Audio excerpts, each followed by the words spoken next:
You're listening to Mortgage Lending Mastery. Get the knowledge you need to advance your mortgage practice quickly and efficiently from Jen Plessis, America's Mortgage Mastery mentor with over 37 years of experience and over $1 billion in lifetime fundings. Jen has been mentoring loan officers and realtors for over 15 years and speaking on stages across the globe. So settle in and get ready as Jen and her guests share their experience, passion, and strategies to help you crack the top producer code to reach new heights in your business. And now, here's your host, Jen Plessis, Mortgage Mastery Mentor and head chick in charge of Kinetic Spark Consulting. Hi, everyone. Welcome back to Mortgage Lending Mastery. So today I have a really exciting guest, and it's funny because I love interviewing Jennifers.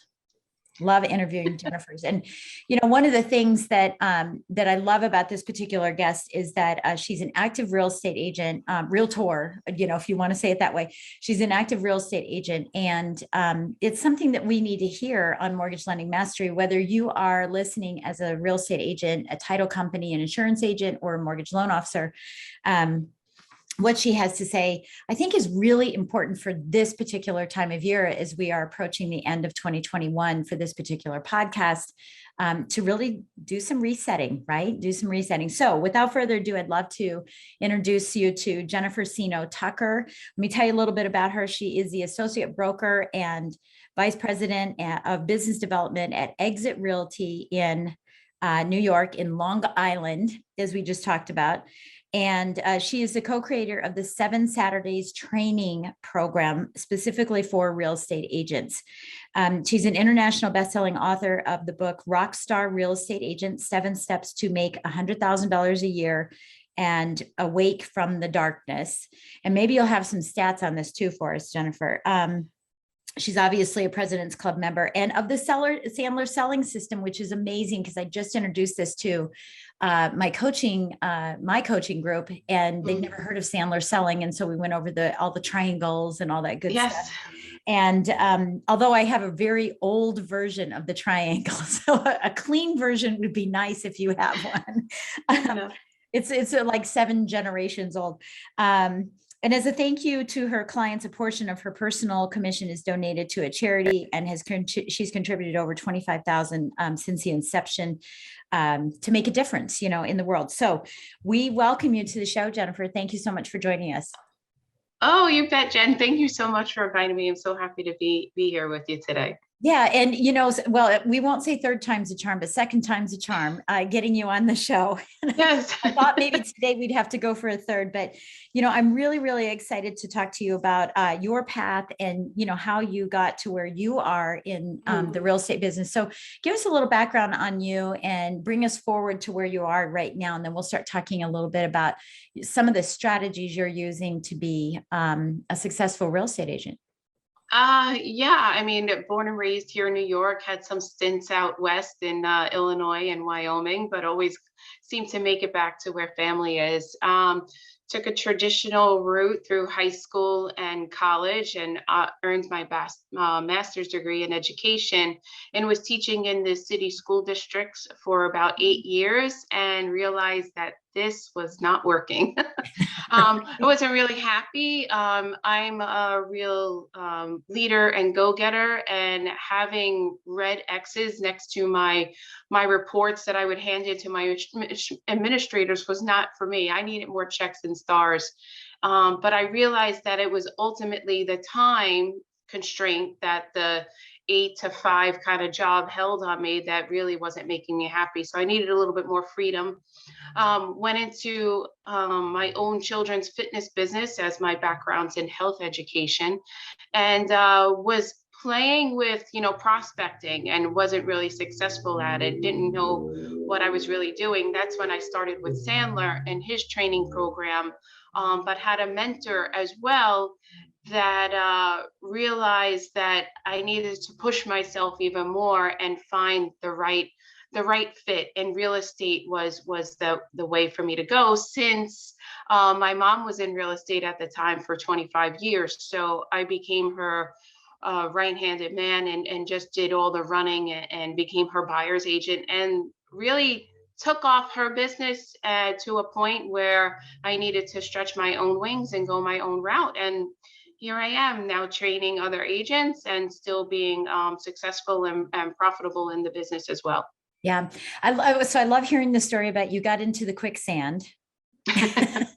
Because both my son and our daughter, our son and daughter have both been in the mortgage business. My son no longer, but my daughter is in it now with my husband. Mm-hmm. And, she just fought it tooth and nail, and now she's in it and she loves it. And, I said, you're going to get in it. I swear you're going to get in. So I think that's great that you did and got in and, started. And it's amazing because there's so many real estate agents that do come from teaching. So, and I don't know why that transition happens because there's a variety of topics that are taught, math and English, and in your case, physical education. I don't know why that transition tends to happen, but I'm glad it does. I think it's really, really great. So let's talk about, some of your trials and tribulations as you were, starting out. And granted, you had, a mentor right with you, but what stumbling blocks did you have that were different from perhaps her stumbling blocks? I think the stumbling blocks that I had was, in 2012, when I came into the industry, it was, I look back at it now, it was very transitional, right? Were we staying, on paper, or were we moving to the internet and doing more social media in an aspect? And I think that's where that was kind of different, where I consider myself more of this hybrid kind of agent where I still do both types of prospecting. And that's where I stumbled, because I was used to more pen and paper and I learned better more on pen and paper, but my buyers and my clients were already on the internet. So I had to do a little bit of catching up to find out, who they were and what they were doing and looking for at the time. I'd say that would really be the first stumbling block. And then the second one was really time. How do I manage and juggle my time with as a single parent with a 6-year-old at home? That was really one of the biggest struggles as well. Yeah. So it's interesting because both of those issues are still issues today for a lot of real estate agents, and certainly for loan officers too. There's a lot of juggling. There's a lot of priority management, right? And so I wonder why that just continues to be an issue. I love listening to what Brian Buffini says. He says, that they say, get into real estate because the sky's the limit. But they forget to tell you the floor is there too. You could fall through the floor. And, we get all of this, I was going to say power. It's not really power, but we get, wow, I have all this time, but we're used, and we hated that 9 to 5, right? Or that 8 to 5, right. We hated it. Yet when we get this freedom, we don't really know what to do with it, right? Yeah, we don't know. I think, we're so used to it, and it's so ironic because you have all this freedom, like you're saying, and we're used to the 9 to 5. And what we do, like in my situation, it was okay, classes from 9 to 9:45, and then you have another one from 9:15 to 9:45, right? Something like that. And in real estate, it's actually the same thing. And what you need to do, it just becomes a matter of prioritizing and figuring out what works best for you in the morning and in the afternoon. Yeah. So for me, I'm a morning person. I'm up at 5 and I do everything. So to prospect from 8 to 10 worked for me. Yeah. Well, and that's the key is prospecting, right? And not making sure that you're sitting back and not leaning into your business and knowing what to do. And so I know clarity is one of the things that is, your first, I know you don't use that word. I use it in my coaching, but you use premise and purpose strategy, right? Is knowing why in the heck am I getting up every morning and why am I doing this? So before we get into those 7 strategies, because we won't be able to talk about all of them, but right. When you think about the market that we're in right now, and so many people obviously have had the best year ever, last year, and kind of trickled into this year a little bit, but it's starting to get a little stifled. I'm seeing this, and granted, there are always exceptions, right? But generally, there's a little stifling that's going on. Is how do I get more listings? How do I get more buyers? The sellers have stopped selling. They don't really want to sell as much anymore. And so how do I always call it this, how do I be the straw that stirs the market? So talk to us a little bit about that, because, we have loan officers and real estate agents listening here, and the loan officers are obviously saying, how can I help my realtors? And the realtors is saying, how can I help me? So give us some strategies on what you think you would be doing right now, and perhaps what you are doing, to really be the straw that stirs the market, as we head into this new year. Yeah, my straw is always pretty simple. That stirs everything, and especially this time during the year, it's all about the community and the market that you work in. We really need to be reaching out, and I know it's a bad thing to say, and we're still wearing masks here and there, depending on where you are.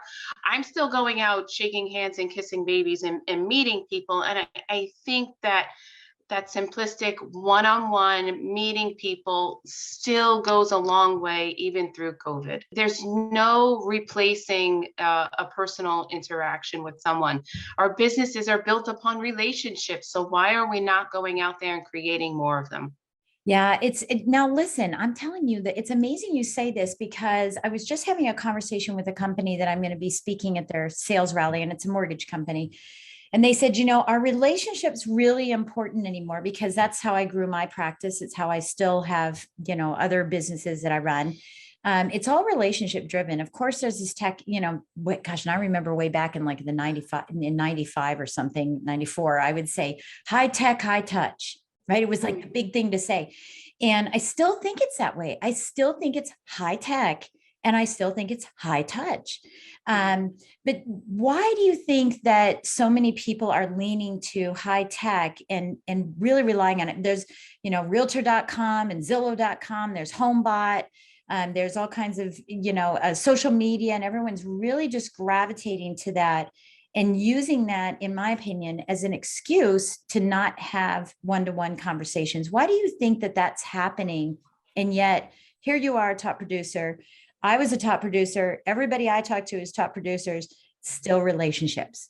Why do you think that happens? It's simpler. It's simpler not to have a connection with someone, Low right? Pardon? Low hanging fruit, although Low it's not, hanging fruit. Yeah, if you yeah, get it. exactly. You have to be, you don't have to be emotionally invested, Yeah. right? Even in the metaverse, right? As we're buying, digital real estate, you don't have to be emotionally invested. You can sit in your space and have a transaction.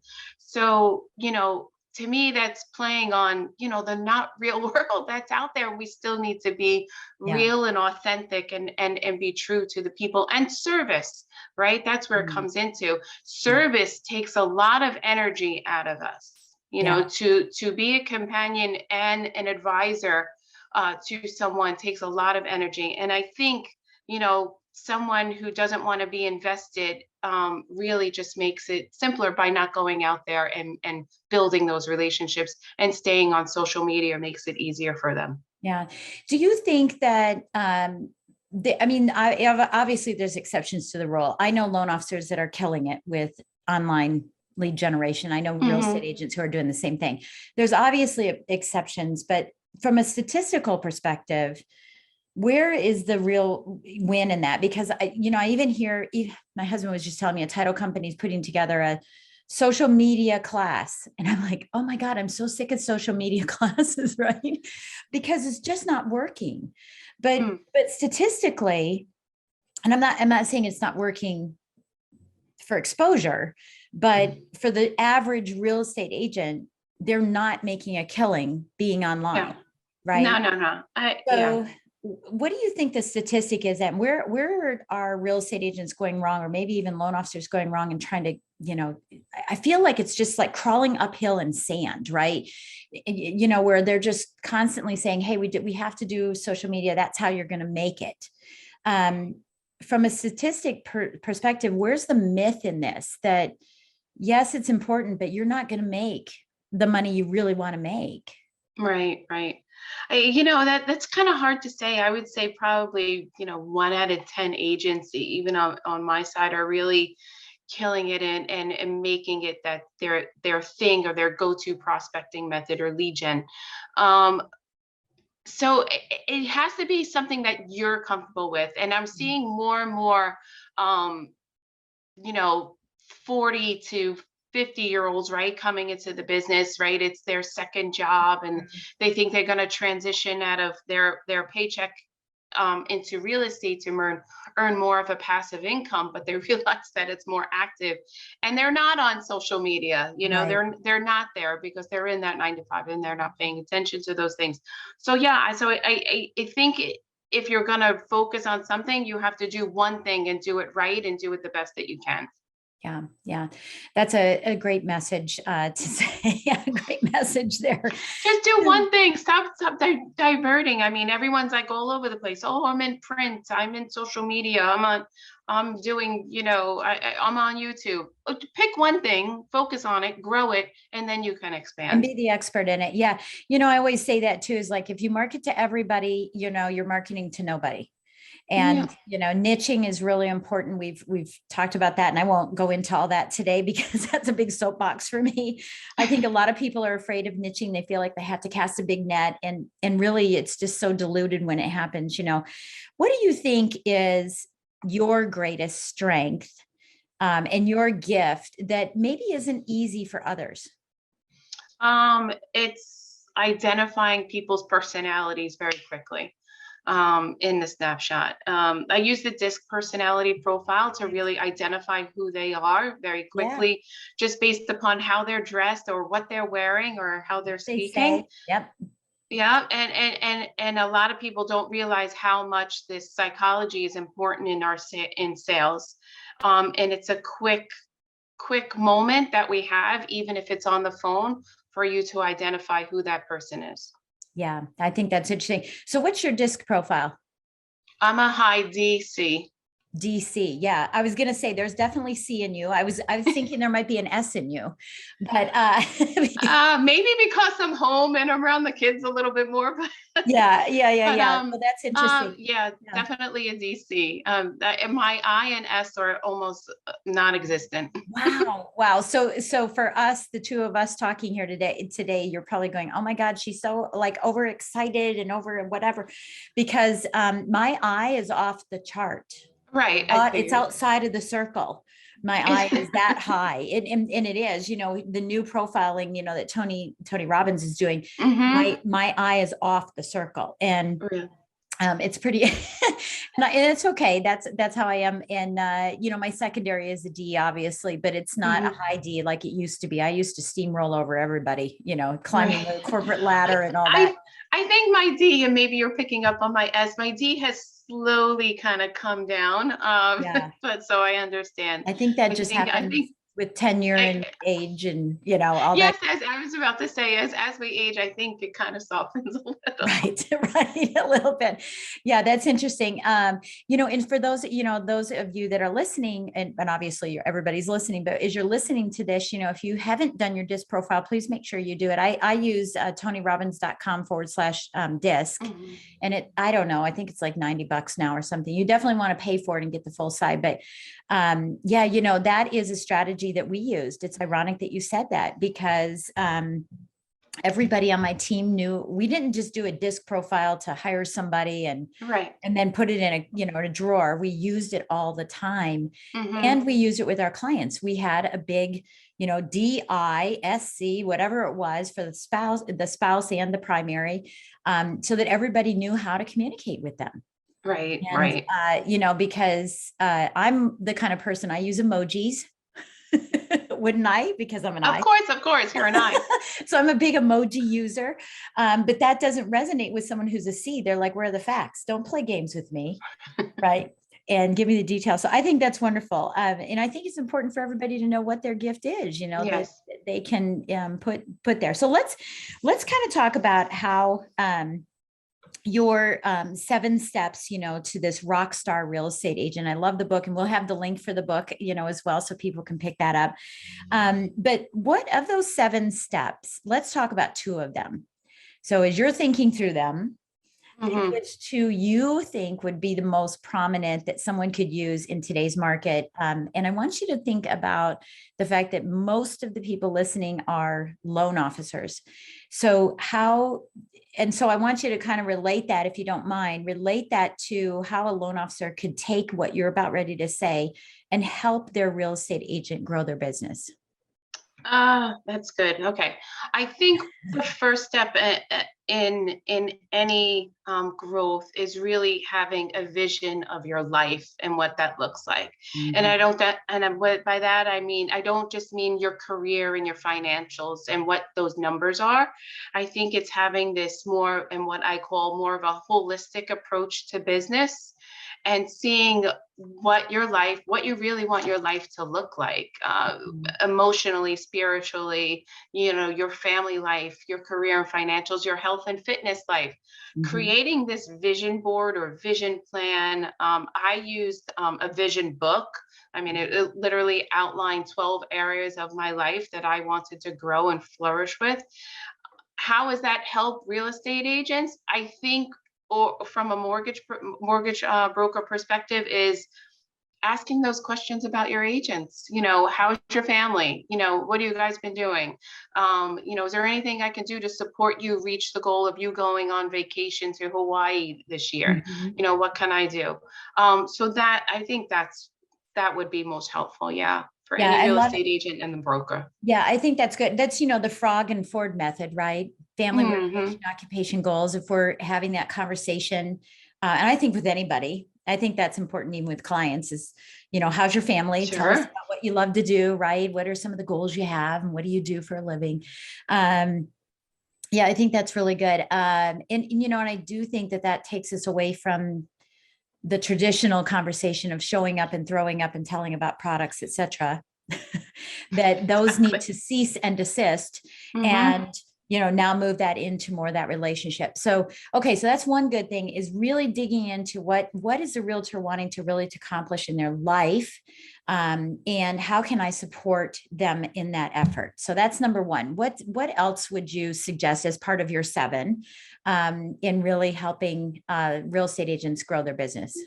Yeah, I think we kind of touched upon it, and it's really just setting out a block plan of your day, Mhm. right? In order for us to meet those financial numbers, we need to know annually, what our income wants to look like. So we need to break that down into active and passive activities that we're going to be doing on a quarterly, monthly, weekly, and daily basis. So a reverse engineering of what your year looks like. Yeah, we do that a lot. We do that Hmm. a lot in what we're doing. I mean, down to, I was talking with a real estate agent. I coach some realtors. Um, and we were talking about that yesterday, really taking it down to every day, how much do you need to make? Yep. And so in order to make that every day, and not that you close business every day, but every day, how much do you need to make, and Right. really reverse engineer that into how many people do you need to pique the interest of, and what does that conversion look like to get an opportunity to present to them, and then how Right. many of those do you close, meaning they're in your system, right, that they're a potential client, and how many referral partners are you looking for too, so you don't feel like you're just this island out there. Yep. uh, Yeah, creating a dirty dozen and people that you want to be in contact with who can refer you business. How many of those do you want to have in your sphere? I totally get it. I mean, at one point, I think I was even breaking it down with some of my coaching clients too. What am I worth per hour? Yes, and we went that far. We went that far with her. I said, Hmm. "You just add the hourly in here," because she just has a lot of, I think what happens is when this particular person is a broker owner and she's very involved in the Commonwealth of Virginia, and she said, everybody just wants to pick my brain, and I said, well, you need to get a pickyourbrain.com and link that to a Calendly, and there it has a $500 fee Right. because that's how much you're worth. And if someone doesn't want to meet with you, then oh well, right? You save Right. $500. Mhm. um, so as I was looking at the seven, one of the ones that I'd like to talk about is well, there's two actually. One is removing obstacles for growth. Can you expand on that a little bit, in obstacles for growth? Yeah, obstacles for me are people. Yes. uh, yeah, people who aren't going to help you, get to the point or support you in any way. I'm starting to really pick up on like bad or negative energy, that you're able to to realize, that this isn't going to help me. And if it makes sense, I really might have to fire a client as well. And that's definitely a hard thing to do. I think in the beginning, as real estate agents, who are starting out or within their first 2 years, that can be difficult because, we want to please everyone, but pleasing everyone doesn't mean sacrificing yourself. And by those obstacles, I mean, even taking yourself out of the equation, because it's all about the client in front of you. And that's where the disc kind of helps, because we're able to camouflage or mirror the person who we're in front of. Yeah, that's really good. I think that's really good. And, well, let's talk about this too, because, so I call that working with people that complement, not complicate. Mm. Right? They complicate me, my team, my life, something, they're out. They're just out. Right? And it's hard because when I make that kind of comment, if you're listening to this, right, and as you're listening, you're going, well, aren't you a little stinker, right? But you do get to a point in your career where you just can't, you just don't have infinite energy, and you have to do that. The second piece to that is being on demand versus being in demand. Mm-hmm. And sure. in the early years, and hopefully not forever, you do play that role of being on demand. I want to be there to serve people. I'm hungry. I want to make things happen, as you call it. Right. And I want to be there, but it's really hard later on to change the vernacular there. Yes. So tell us about that. What's the tipping point? You said 1 to 2 years, but what's that tipping point that realtors need to hear and know that they're at that point where they need to be making those decisions? That's a good question. I think that really comes into those decisions need to be made when you start looking at yourself, not as a realtor, but as a business. When we brand the business and we incorporate ourselves, and we are the CEO of our brand, so we need to be not always working in it, but on it, and vice versa.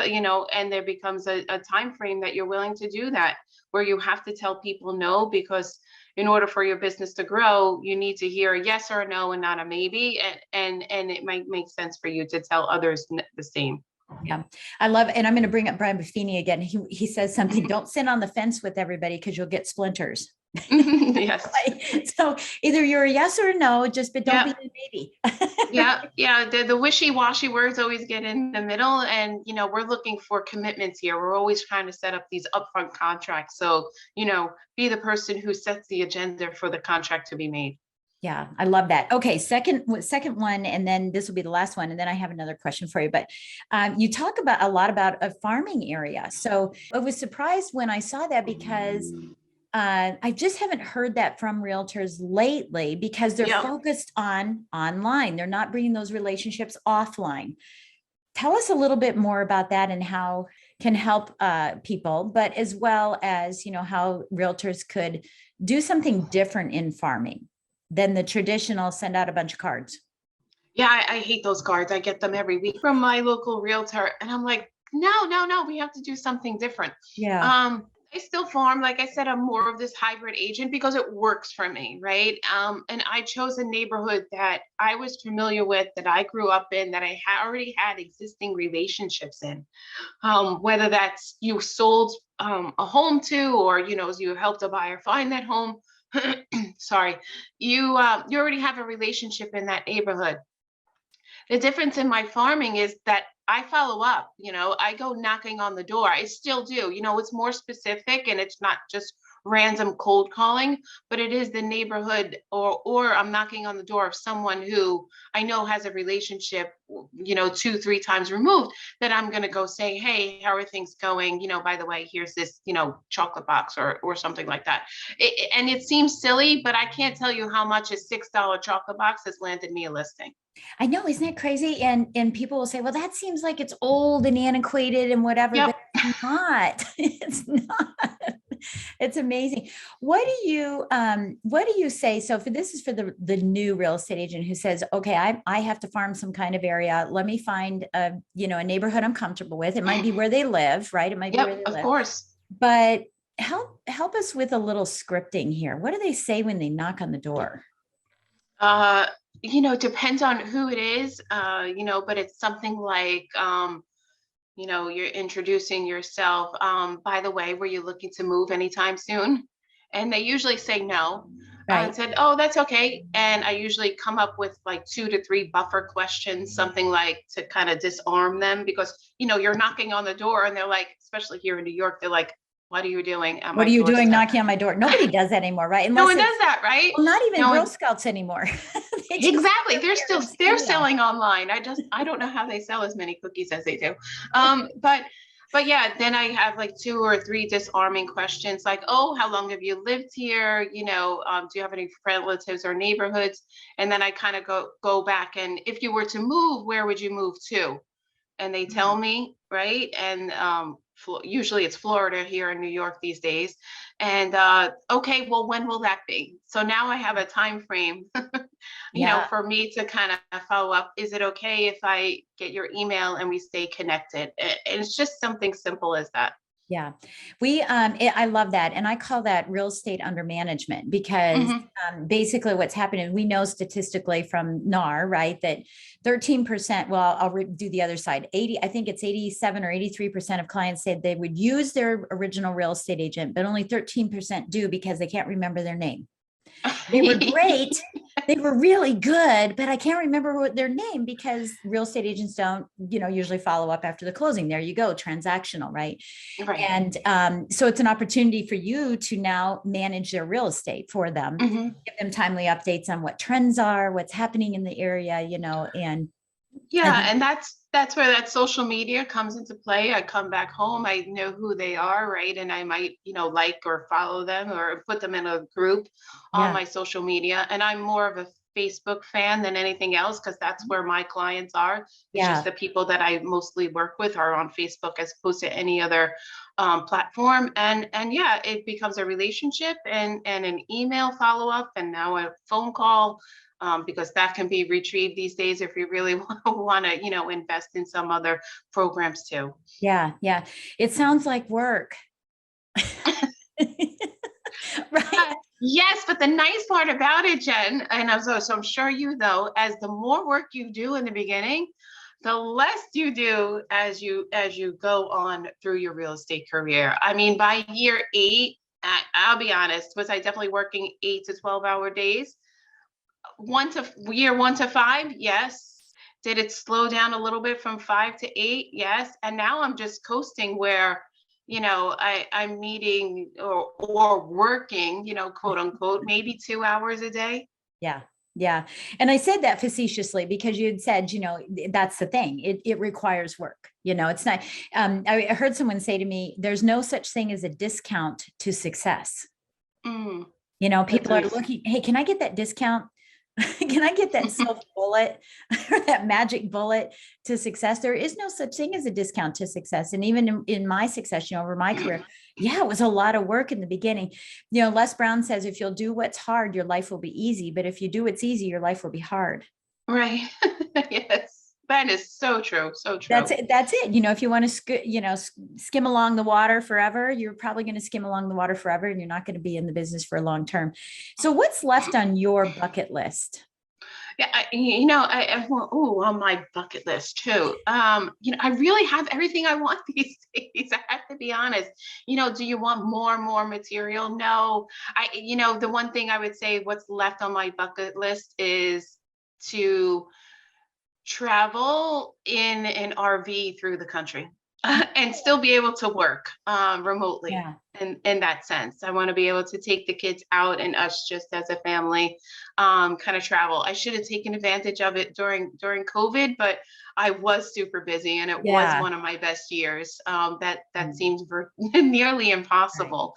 Well, But yeah, hopefully you have it scheduled for 2022. yeah, not yet, but I think 2023 it could happen. Yeah, that's great.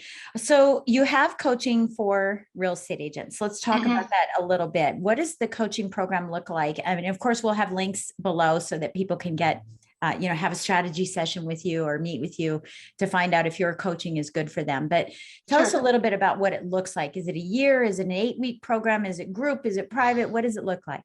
Yeah, it's a 9-week program where we really go over and go into details, where someone needs help and assistance, and we utilize those 7 steps or in the 9 weeks for them to kind of, really build their business.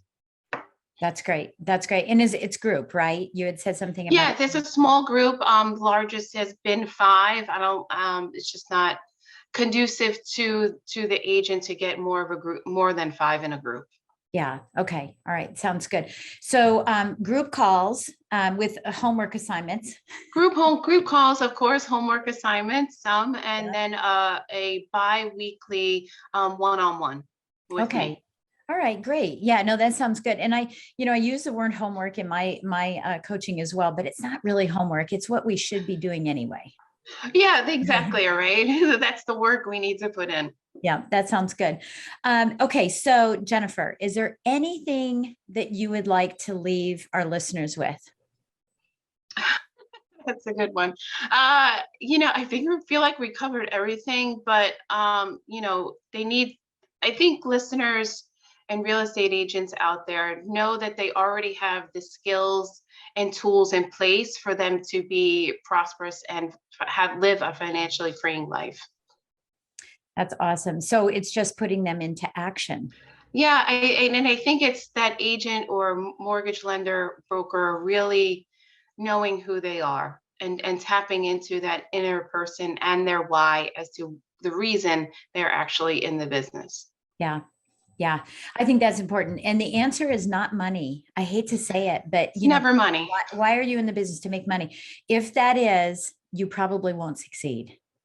Right. I don't think your best even car salespersons are in it for money. There's definitely another alternative reason for them to be in that place. Yeah. And the thing is, if you don't focus on the money and you focus on serving people, you will make the money. I promise. The money just kind of comes, right? Because Yes. to me, when you're doing God's work, it does take a lot of money, and he understands that. So he's going to be able to give you what you need. I love that. I love that.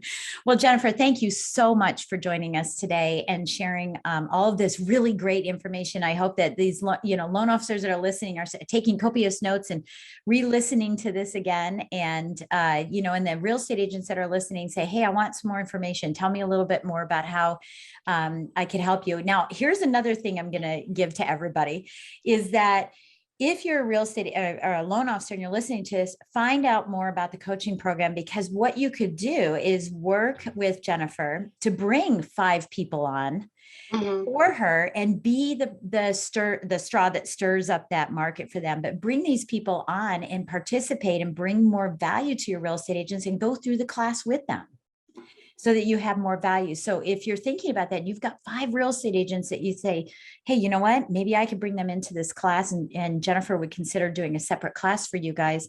How much value you're bringing to that is just incredible. That would be huge. Yeah. I mean, if a mortgage broker came up to me and said, hey, I want to bring 5 people on, I would love that. I would definitely appreciate that as well. Yeah. Yeah. So, okay. Well, listen, everyone, thank you so much for listening and taking time out of your day. I know there's so many people that send me texts and emails and say, I was listening to you while I was on an airplane, and I was listening to you when I was here, there, and yonder. And I really, really appreciate you taking the time to listen. And I hope that I'm providing as much value as I possibly can in the time that we have together. And I just want to remind you to please subscribe to my YouTube channel, as well as subscribing to this podcast if you're not subscribed to it. And please take a few minutes to give us a great 5-star rating and write a quick review about the podcast generally, a review about this particular podcast, about what you loved about what Jennifer had to say. And I just want to say thank you again for listening in. And Jennifer, thank you so much for joining us today. Thanks for listening to Mortgage Lending Mastery. Be sure to subscribe to hear more sales tips, ideas, strategies, and tactics to help you with your personal and professional growth to multiply your results in record time. And if you like what we're doing, don't forget to give us a rating and review so we can continue to bring you the best content possible. Wanting more beyond the podcast? Join our Mortgage Lending Mastery membership community, where you will find extended interviews with our favorite guests, weekly training, tips, and insider secrets, fireside chats with Jen, free content, meet, share, and collaborate with other members, and so much more. Click the link in the show notes to learn more about this exclusive content. Mortgage Lending Mastery is an Industry Syndicate charter podcast. Industry Syndicate is the first podcast network specifically for the mortgage and real estate industries. Get the Industry Syndicate app in the App Store or Google Play today.